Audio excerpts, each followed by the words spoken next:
How to cancel direct debit in Monzo.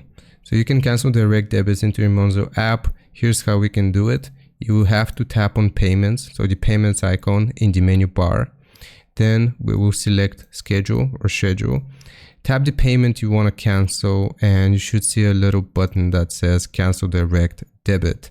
Now there's some information that you need to know beforehand, so you will need to cancel a direct debit at least one full day before it's due to leave your account, otherwise it might still go through. And don't forget to let the company know that you've canceled. If the company has tried to take this payment before and failed, there's a chance they could still take it as recollection payment if they think you owe them money.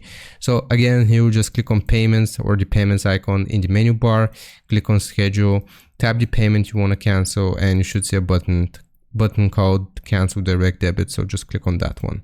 I hope this helps. Leave a like and sub, and I'll see you next time.